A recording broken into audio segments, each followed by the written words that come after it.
سازمان عفو بین‌الملل روز پنجشنبه 10 آگوست تنها چند ساعت پس از اعدام علیرضا توجیکی در شیراز که در نوجوانی مرتکب جرم شده بود در بیانیه آن را اقدامی بیشرمانه نامیده به آن اعتراض کرد.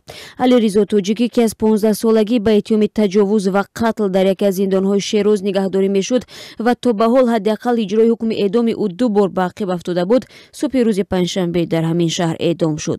پیشتر سازمان عفو بین‌الملل که قرارگاه آن در لندن از گفته بود که علیرضا توجیکی در اپریل سال 2013 از سوی دادگاه جنایی ولایت فارس بر پایه اعترافایی که تحت شکنجه گرفته شده بود و متهم آنها را در دادگاه بارها رد کرده است، به جرم قتل و تجاوز به اعدام محکوم شده است. حکم اعدام او قرار بود ماه اپریل سال گذشته اجرا شود. سازمان عفو بین‌الملل در همان زمان با نشر یک بیانیه از مقامات ایرانی خواسته بود که حکم اعدام علیرضا توجیکی را فوراً بیکار کنند. عفو بین‌الملل حالا پس از اجرای این حکم که در سن کودکی مرتکب این عمل شده بود، واکنش نشان داده آن را بیشرمانه خوانده است.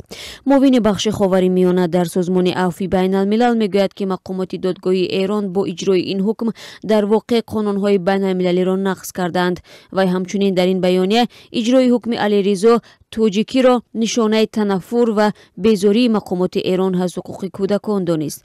در این میان با گزارش خبرگزاری‌های ایران، علی صالحی دادستان عمومی و انقلاب شیراز به قانونی بودن اعدام علیرضا توجیکی تاکید کرده گفت در خصوص این متهم همه مرحله‌های روند دادرسی عادلانه طی شده و متهم از همه حقوق قانونی خود استفاده کرده است. پیمان بین‌المللی حقوق سیاسی و شهروندی و پیمان بین‌المللی حقوق کودکان که ایران از جمله امضا کنندگان آنها است، همچنین معیارهای سازمان ملل متحد در زمینه نوجوانان اعدام افرادی را که هنگام مرتکب شدن جرم زیر 18 ساله هستند ممنوع می‌داند.